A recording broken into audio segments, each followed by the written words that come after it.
How are you doing? You alright? Yeah, not too bad. No pressure, is it? No pressure, but the speakers have been amazing so far, and the timing is impeccable as well, so no pressure at all, it's fine.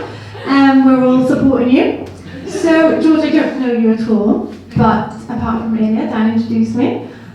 He talks a lot about you. But You're my man crush. he really does love you, so I'm expecting big things.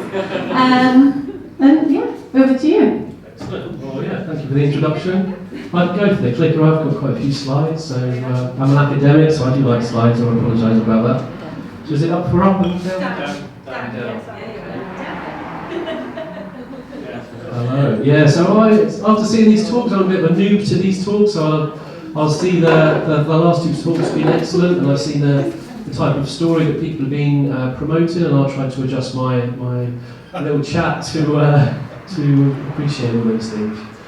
So I'm an academic. I work in the medical school. I'm in genetics and genetic toxicology, chemicals that give you cancer, so I like to scare people about everything giving you cancer, so I'm going to do a bit of that. And then talk about how we're going to be okay, and some of the opportunities around all of this. So that's the idea behind my little chat today. I just had a couple of pints of beer as well, so it's a nice place to be. So here we go. We got our genetics. We got our DNA. We all might know about our DNA. So this codes for our proteins. These proteins do stuff in our cells, sort of control the whole human body. And then my area of sort of understanding, my area of expertise, is that we've got our genetics, code for these proteins. When they go wrong, they can cause things like cancer. So we don't want there to be increased levels of genetic damage, cause increased levels of problems with these proteins, lead to things such as cancer. So my area of interest is to try to reduce the amount of these chemicals that are going to come in and cause these extra levels of mutation. But we need to consider this with regards to all of the stuff we're exposed to just naturally, just our cells doing stuff that's a little bit problematic. They're not perfect. They do create problems and mutations just themselves. So we're exposed to loads of stuff, but there's loads of stuff going on as well. So we need to appreciate that and not be too concerned, but I'll try to concern you a bit as well because it's fun. So we've got this, loads of stuff trying to damage our DNA, loads of nice protective mechanisms to come along to potentially repair some of this stuff. Or if it all goes wrong, we can kill off a few cells and that's okay. And those cells won't go on to cause cancer. So we've got nice protective mechanisms. And then here we go with just sort of the introductory part of it. So I've got my mate who works in Health Canada, just to scare a few people again, but really trying to produce the understanding that there's all these chemicals we're exposed to from, say, pharmaceuticals, from combusting things and just being exposed to the environment, but really the stuff we eat all the time has loads of these nasty chemicals as well. So here's a traditional holiday dinner menu from my mate in Canada. And then we'll just scare you a bit as I go down. We've got things like acrylamide, so we all like those tasty crisps, tasty chips, ones with nice brown stuff on the side. The tasty brown stuff on the side is acrylamide, and that's a carcinogen. Yummy, yummy. We've got things like benzene. You get these from, so at the petrol pump, we're exposed to benzene, filling up our cars with petrol. Benzene's there, it's probably going to kill us. It's also in things like coffee, at certain levels as well. Things like benzoylpyrene, the main carcinogen in cigarette smoke, very problematic, it does very nasty things to your DNA, but it's in coffee and anything that we cook. So I think 20 cups of coffee a day can cause cancer. So there's all these sorts of things that we need to appreciate. I'm on about 8, so I'm alright. But the idea is just to appreciate that when we hear this stuff in the media about being exposed to these nasty things, this new product's got this chemical in, this environmental carcinogen is going to kill us. We need to appreciate that the level that we're exposed to is very critical and very key. So don't just listen to these tabloids and they go, this is going to kill you 1 week, and we're like, we're not all dead. So we need to appreciate that they do like to overdo it, and we're exposed to loads of these nasty things all the time. Obviously you don't want to just start drinking carcinogens by himself, but don't be too worried.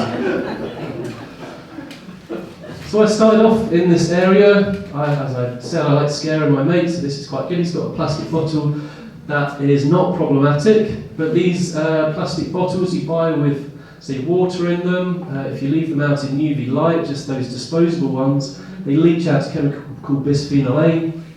This is a xenoestrogen, acts like an estrogen, and it's also a carcinogen. So this was one of my first projects. I worked with the Food Standards Agency in the European Union on this one.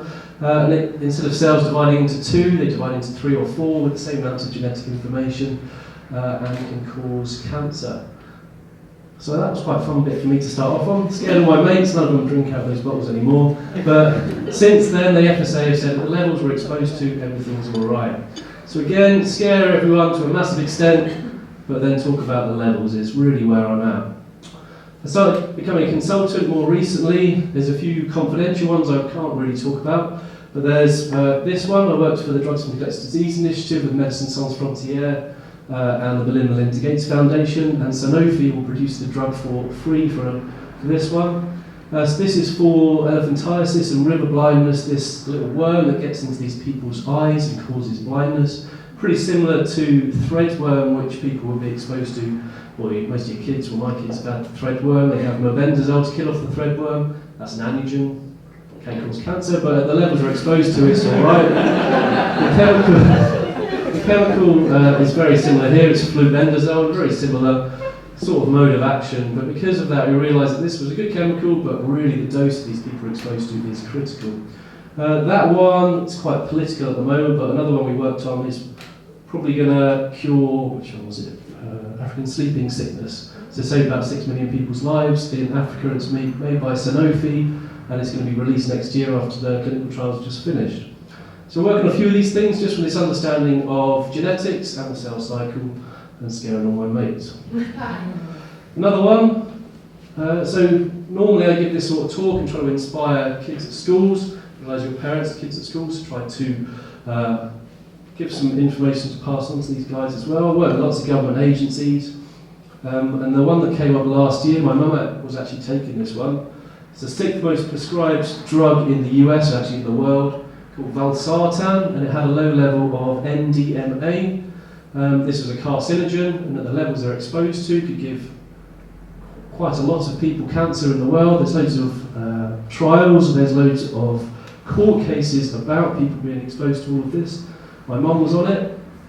I got asked by the European Medicines Agency to look into this, and the top drugs that people are on, the 320 milligram ones, do look potentially hazardous, but the lower level ones are not too bad. I'm meeting some people in Washington DC next week to look into this in a bit more detail. So just sort of trying to get to, this information is quite important, and we take these things very seriously. But also the same chemical that's in valsartan, NDMA, is in your beer, so yummy. Oh, I'm going to get beaten up by Dan if I go over, so I'll make sure I don't. Some other things we've been playing around with. So we look at cells quite a lot. The chemicals that we look at cause damage to your DNA. We can look at this at the visual level, say with microscopy. Here's a normal cell, obviously colour-coded to make it look a bit more interesting. So here's DNA in the middle. These are all the cell cycle machinery. And then we've got chromosome damage over here, manifests as a bit of DNA in your cytoplasm of the cell. Not that well explained, but what it means is we want to tell the difference between this cell and this cell. We can do this manually, which takes ages. You can score about 1,000 cells every half an hour. But we've started using this very high throughput approach that we're developing in Swansea.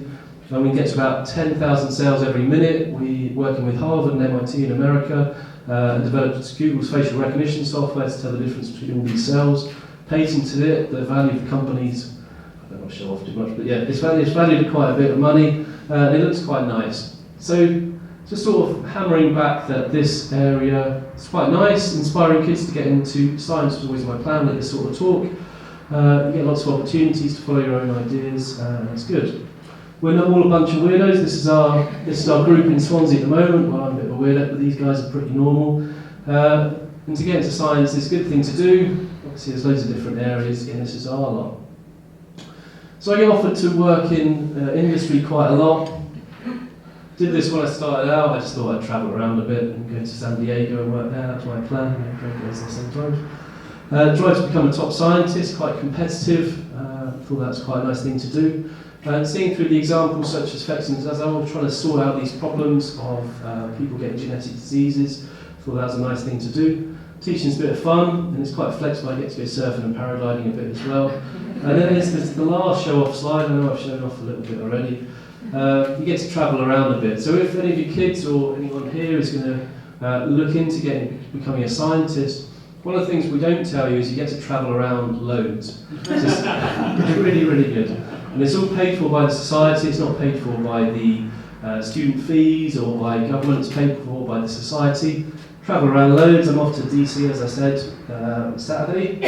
Went bungee jumping in Vancouver. It was quite nice. Went surfing in Porto. Went snowboarding in Chamonix. Been to Japan quite a lot. South Korea. Went to Berlin 4 times last year. Gets to know it quite well. So with all these sorts of things, I go out to falls in Brazil was quite nice too.